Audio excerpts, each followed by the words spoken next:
Well, hello everyone, and welcome to Easy Mini Painting with me, Christopher Ridge. And we are going to get started on the core set of Mansions of Madness. And what we're going to start with are the female investigators. There are 8 investigators that come with the core game. There are 4 male and 4 female ones. It's not just because of, gender disparities or whatever. I was like, oh, let's do the women first and then the men. No, it's just the color schemes here for the women are a little bit more consistent words. I don't even know. I'll talk about it as we go. And in fact, why don't we just get going here? Because hearing me talk about it isn't as interesting as actually watching it. So let's get started. So the very first thing that I did was I started off with a solid layer of Barbarian Flesh. The reason why I do that is because I just like to start with flesh tones as a base coat, and that way you just don't need to worry about covering up skin for anything whenever you're doing any of your painting steps. Next up, what we're going to dig into is we're going to start doing some stuff with Wendy Adams, and I have the character cards here as sort of reference art because we do want to try to emulate the artwork that is prevalent to each of these characters here. As you can see, there's a lot of one of the reasons why I decided to do all of the female characters all at once is because there are a lot of overlapping colors. Pretty much all of them are wearing white to some extent, and there's a little bit of like a sort of a theme of red or maroon going on here with Agatha and Wendy. So yeah, what we're gonna do is we're gonna start off with this Crusted Sore color, which is just a friggin' metal name for a paint color, by the way. And jeez, have to shake this bottle up really well, but I think I did okay just there. And we're going to use that for a few things, starting with Wendy. I'm going to get her dress and her hair. I'll start with her dress, and I'll use a smaller brush. You don't need to use anything super duper tiny, but I'll use a smaller brush here. You don't want to go over her big sort of like shoulder pads, and you also don't want to go over her sleeves because those are separate colors, but just kind of go over everything else with this Crusted Sore. What you're looking for is like a dark red, sort of maroonish red color. That's the kind of thing that we're looking for here. It sort of looks like Wendy is wearing kind of like maybe a frock, or I guess an apron or something like that, but her character art doesn't really seem to reflect that. It kind of looks like she's just wearing a regular old dress. It maybe looks like there's some sort of, different color on her sort of like a chest band or waistband there. Maybe that's like a gold color or something, but I wouldn't worry about that. I think that that's a level of detail that is just kind of beyond anything that you really need to care about in terms of just making a really simple, easy to follow paint job here. So yeah, like I said, you really just want to get this Crusted Sore color all over her dress, and then you'll be good to go. If you get a little bit onto her scarf that she's wearing or onto her shoulder pads, it's not a big deal because, as I mentioned, we are going to go over those with another color later on, but maybe just for the sake of practice, just try to avoid getting some paint on there, just in terms of practicing finesse and accuracy and all that, whatever you prefer.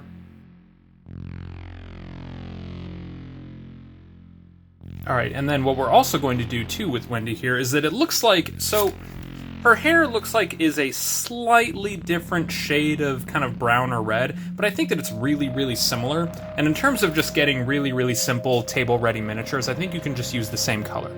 So I'll just use the same color to go ahead and paint her hair as well.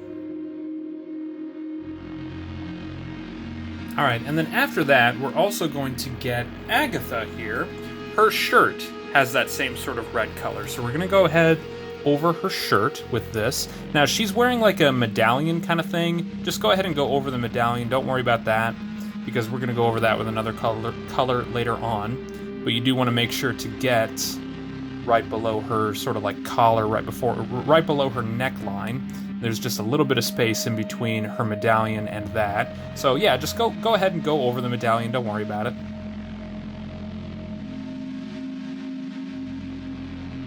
Alright, there we go. That's all that we really need to do there with that nice Crusted Sore color. You just want to get an even layer across all of Wendy's dress and hair and Agatha's shirt. So I'm going to rinse off those brushes I was using. Next, we're going to change up our colors a fair amount here. I'm going to take out some electric blue, and we're going to use that for Minh's shirt, because it looks like her sort of top blouse, shirt, I'm not really sure what the word would be, is a nice, just, you know, sky blue, light blue, teal blue kind of color. Now you want to make sure to leave her collar unpainted, or I mean, you can go over it if you want a little bit. Like I got a little bit of paint on it there, but that's no big deal because we're gonna go over that with white later on. But yeah, make sure you get the little spot on her chest right underneath her neckline there, and then just all around the back here, make sure that you've just got a nice even coat on there. And that's all that you need to do there. That's all that you need with this blue color, not a whole lot. So that's it with that.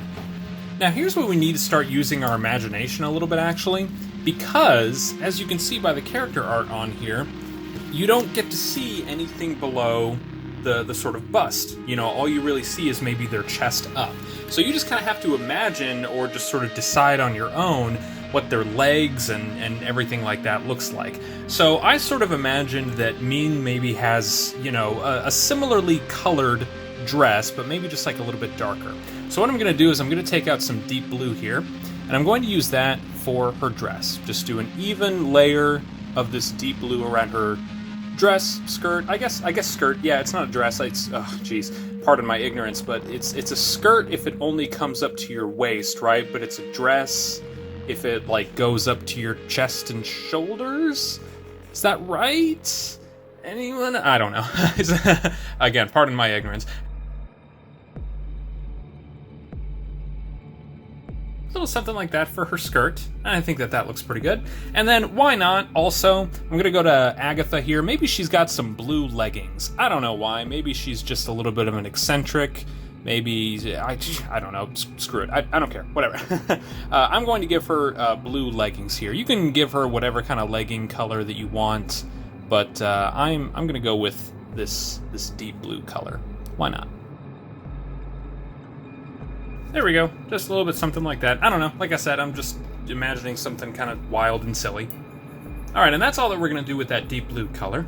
And then next up, I'm going to move on to some ash gray, and we're going to use that for several things. The first thing that I'm going to start with is Agatha, and I'm going to address her hair because she's got sort of a, you know, she's a little bit elderly, I think. So she's got some gray in her hair, so we're going to go over her hair with this gray color. Alright, that's all that we need to do with her hair there. Just get a nice even color across all of her hairline. And then we're also going to use that on her skirt. I imagine that she's got just kind of a gray, simple skirt. Alright, and that's it for Agatha's skirt there. So that's it for all of the gray that we're going to use for her. And then for Wendy, she's got gray on her sleeves. So those sleeves that we didn't go over, we're going to go ahead and go over those with this gray color here. Alright, and then we'll also go ahead and just do her leggings that color as well. So we'll just go over her legs with this gray color. Alright, then there you go. That's all that you need to do for her. And then we'll also go ahead and give Minh her leggings this gray color as well. Alright, and that's all that you need to do with that. And then the last thing that we're going to do is we're finally going to address Rita Young here, who we have neglected this entire time. She's got a weird, I don't even know what her outfit is supposed to be honest, but it looks like she's got sort of a white uniform, white something. But anyway, she's got like a gray sash kind of going over her shoulder. So, and that's reflective on the actual sculpt here, you can kind of see as well. So we're going to go ahead and just paint that gray while we're at it. Alright, and then that's all that we need to do with that. We're just getting that simple gray color over that sash. I'm going to rinse that brush off because we're done with that color. Alright, and now we're going to move on to some matte white. We're going to be doing several things with this color. The first of which is that we're going to go back to Rita here since we've been neglecting her this whole time, and we'll go ahead and get that uniform, whatever, outdress. I have no idea what this outfit is supposed to be, but we'll go ahead and get that white color on that.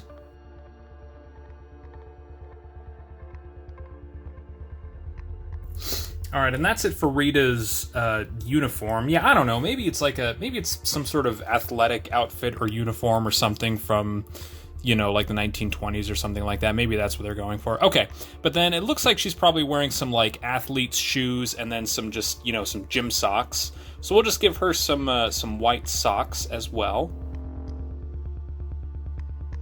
All right, there we go. So now she's got some white sort of socks or leggings or something like that, and I think that that works for her. Okay, and then we're also going to use that to get Minh's collar here. I'm going to go back to using a slightly smaller brush, not quite like a little tiny micro detail brush, but just a smaller one, because it is just a little bit of a smaller detail. There you go. Just get her white collar like that, just all the way around. All right, we're also going to move on back to Wendy here, and we'll continue to use that smaller brush. Doesn't really matter. And we're going to go over her big puffy kind of shoulder pads here. All right, and then we'll also get, for Wendy here, this big candlestick that she's got. Or the candle itself, not the candlestick. All right.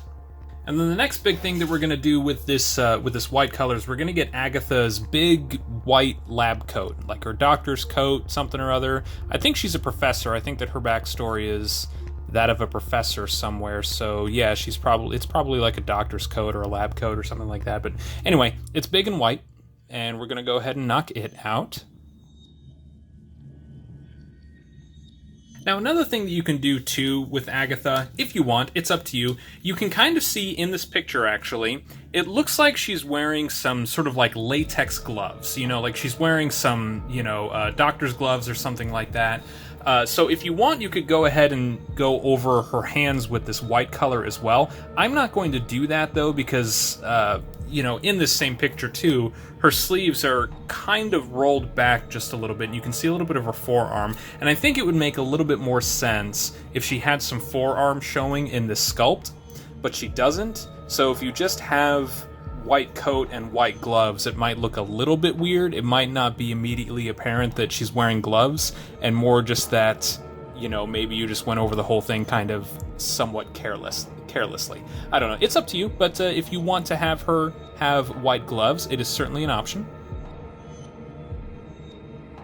All right, and there you go. That's Agatha's nice white coat there. I think that looks pretty decent. Okay. And we're done with all that white color, finally. Oh, you know what? Actually, we're not. Sorry, I did forget one more thing. And that's that I'm just going to do a quick dry brush, actually, of Agatha's hair. And that will just add a little bit of a sort of, you know, I don't know, a little more texture to her hair. Just make it look a little bit more hair-like. And we are still going to get, you know, shade and texture and shadow when we, you know, go over everything with our Quickshade at the end of everything. But I am just going to take a quick dry brush here. And if you don't know what I'm talking about, if this is the first video that you're watching for the channel, a dry brush is just a really, really thick, bristled brush. Usually it's kind of ratty, but the idea is that you get some paint onto your brush and then you actually wipe off most of it, and you've still got some paint onto your brush, but it's such a small amount to the point that it's almost dry. And then if you just kind of lightly go over the surface, all you're gonna, you know, in this case the hair, whatever you're trying to apply, then the high points of the miniature, the sort of high contours, those will get that color that you're dry brushing, but the deep recesses, the sort of like inner cracks or the low contours, will remain that old color, in this case gray. So we're going to get a sort of grayish, whitish kind of thing here, and I think that will look pretty decent. Had to get out a little bit more white there, so there's that. Alright, so yeah, like we'll just kind of nudge your brush into your little paint puddle right here, wipe off most of it. There you go, a little something like that. And then we'll just go over her hair. And as you can see, her actual sort of, you know, individual strands of hair are kind of getting a white highlight, but everything else is retaining that gray color. And that's what you're looking for with dry brushing. There you go, and then that gives her that sort of whitish, grayish hair. Now we're done with matte white. Oh, you know what? Shoot, I forgot something. Jeez. I'm rushing myself. I'm going through this too quickly. But there's one thing that I missed earlier, and that is Minh's hair. As you can see, similarly to... Here, actually, I'll hold this up as an example. Similarly to Wendy, her hair is... you know, it's got sort of that bluish color. I think it's supposed to be just sort of like, you know, black hair. But I thought, why don't we add just a little bit of extra sort of flavor or touch to it? And why don't we go ahead and emulate that sort of violet blue that we're doing there? So what we're going to do is that when we did that deep blue color earlier, we'll go ahead and use that same color for her hair, and I think that that will do just fine. And then something else that I forgot to do with Minh, I was going to do her glasses gray. Man, I really am just rushing myself really badly here. Okay, I need to get out a little bit more deep blue. There we go, we got that nice blue color for her hair there. Yeah, geez, I just messed up. Man. Okay, and now we're going to use a smaller brush, and we're going to use that same ash gray color that we were using earlier. Again, ideally you would want to do this all in order. I just was rushing myself and skipping things. And then we'll just lightly go over her glasses there too, and that'll just bring out her glasses a little bit. There we go, just a little something like that. Nothing too obvious or detracting, but just like obviously, you know, yes, her glasses are a slightly different color than everything else. Okay, that's it. Now, jeez, we're finally done with the ash gray and the deep blue colors. Okay, so next up, we're gonna move on to some monster brown. And what we're gonna do with that monster brown color is we're gonna go over Rita's hair. Okay, for her hair, and then we're also gonna just use the same color for her shoes, because I would imagine that athletic shoes like that back in the day were probably like a leather kind of material, so they're probably just, you know, a regular, you know, brownish color. All right, there we go. It's just kind of brown shoes like that. And then we're also going to use that for Minh's books that she's kind of holding in her arms here. Should be just a really simple step because she's covering up most of them.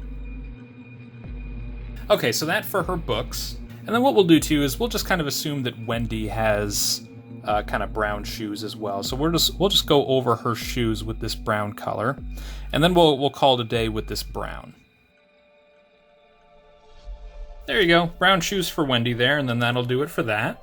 All right, next up we're going to move on to some matte black, and we're going to be doing not a lot with the actual sculpts, but I am going to cover their bases with black as well. I just like consistent bases, and for me the easiest way of doing that is to just make them all black. Just black bases across the board. But one thing that we're going to do is we're going to use a slightly smaller brush. Wendy's scarf, she's wearing a scarf. You can kind of see it in this picture here. It's kind of like a you know, dark black color, so we'll just do matte black for that. That's all you need to do for that. Just get a nice, even black color across her scarf from all sides. There you go. And then we'll go ahead and get Agatha and Minh's shoes. You might as well just make those black as well. All right, there we go. And then we're just going to go over all of the bases with that black color as well. All right, and then that's it for all of the bases there, and that's what we're looking for there. And the very last thing that we're going to do is we're going to touch up some details on specifically Agatha and Wendy here. We're going to take out some greedy gold. All right, we'll start with Agatha because there's not a lot on it. It really is just the medallion. I'll take out a smaller brush, and then just right at the center of her chest where that central medallion is, just go ahead and get some gold on there. That's all you need to do. Just like that. That's all you need to do. Easy as that. And then for Wendy, we're going to go a little bit more detailed because she's wearing, I think she's wearing like pearls kind of around her neck. But I think that we can just say that that's like kind of the gold chain that's actually holding her medallion, because that's kind of what it looks like at a first glance anyway. Just a little something like that. There you go. And then we'll lastly get her candlestick that she's holding. Might as well just assume that that's a nice sort of gold or brass color or something like that. So you can just use this same greedy gold and that'll be just fine. If you want, you could also use, you know, like brass or copper or, you know, like whatever sort of metallic color that you want for both of their medallions and this candlestick, you know, just whatever you prefer. I just think that gold is a very nice striking color, and I think that it goes with this this red coloration that they have pretty nicely, but that's just a personal opinion. All right, little something like that. That's it. That's all you need to do. I think the very last thing that I'm going to do, I would say this is just completely optional. You don't even have to do it. I didn't even plan on doing it. It's just something that I just noticed, and that's that I might as well just get the very top of her candlestick there. Might as well just add a little bit of yellow on there, just little tiny yellow dot. That's all that you need, just a little yellow dot, and that'll emulate flame. That'll be just fine. That's all you need to do there. All right, and now we're going to move on to our wash, our Quickshade, and that will give us all of the shadow and tone and depth that we want for all of our miniatures. But I also want to make sure that they're completely dry, because if you go over them and then any of the paint is still wet, it can kind of mess up the wash a little bit. So I'm actually just going to wait a few minutes, and then I will go ahead and apply that. So I will be back in just a minute. Alright, so now everything is mostly good and dry, so I'm going to move on to some strong tone, and we're just going to use that really simply just to go over all of the miniatures, and that will give us the shadow and the tone and the sort of, just everything that we're looking for to kind of give it that nice complete look. And then if you want after that, you can add some eyes. I like to paint eyes on my miniatures, although it is very much an optional detail kind of thing. You don't have to do it, especially if you're just starting off and you're not super confident with your steady hand or your details or anything like that. You don't have to do it, but I like to do it. So I'm going to go over all of them with the strong tone, and then we'll go ahead and do some eyes. By the way, if you don't have the Army Painter Mega Paint set and you don't have access to these same quick shades here, and you're asking, well, what can I get in its place? Well, so what I got was what I've got right here, rather, is the Army Painter Strong Tone Quickshade. And if you don't have that, you can get different sort of versions of that. Game Color has a decent selection of washes. You could get just any that are sort of like a brown shade. Sepia wash is pretty good. I like that one, although that one will very much give your whole miniature maybe a little bit more of a brown sort of coloration than you might prefer, but that's just something to kind of check out. A really good one is just the Citadel brand Agrax Earthshade. That will do really well. That's basically the same thing here. But yeah, just any sort of wash, any sort of quick shade that is just a nice solid brown color, anything like that will work for you just fine here. Oh, you know what? I was gonna go over. You know what? Shoot. I bet my paint is still dry enough or wet enough. It looks like it is. Okay, so one thing that I was going to do with Agatha here was I was going to give her buttons on her blouse or her shirt here some gold coloration as well, just as a little bit of an extra sort of flavor, detail, finishing touch kind of thing. So I'm just going to do that really quickly. Not a big deal.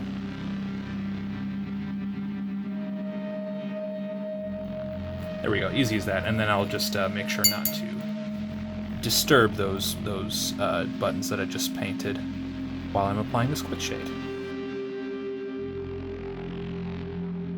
All right, there you go. And then, yeah, as you can see, that just brings out all of the shade, all of the detail. That gives it the sort of like final touch that we really want from all of our miniatures. After that, you're basically done. The last thing that you could do that I like to do for all of my miniatures is I can apply a layer of matte varnish, which I'm going to do for these. You just basically, a drop or two of that, and you can even water it down a little bit with a drop or two of water, like a 1-to-1 ratio is fine. And that will just kind of add an extra seal of protection across all of the miniatures. But before I do that, I am going to do that big, brave, stupid thing that I like to do, and I am going to go ahead and try to paint some eyes for them. So I'm going to take out some matte black, or some matte white first. All right, and I'm going to grab the smallest brush that I possibly can, barely go over each eye. Again, I would say that this is completely optional. If you don't want to mess with it, you certainly don't have to. But it's something that I like to do just as a personal touch. Okay, so there you go. Rita's got some eyes there. Not some pupils just yet, but that's the first part. Now, Minh, I'm actually going to just leave as is because she's got those glasses. They're weird. I would not, if you do decide to do eyes, I would not do the one for Minh there since she's got those glasses on.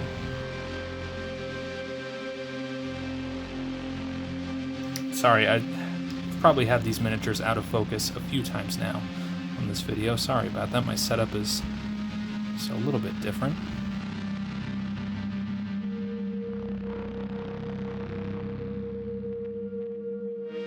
Alright, so now we've got some white eyes on there, so they're able to look at you.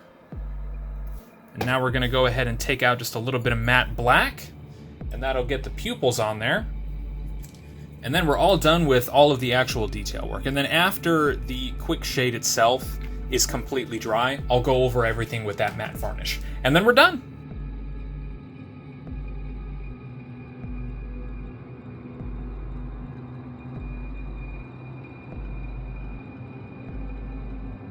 Her eyes look a little bit weird, but that's fine. That'll be just fine. All right, and then, yeah, like I said, I'm going to wait for those to completely dry. Layer of matte varnish, you're all done.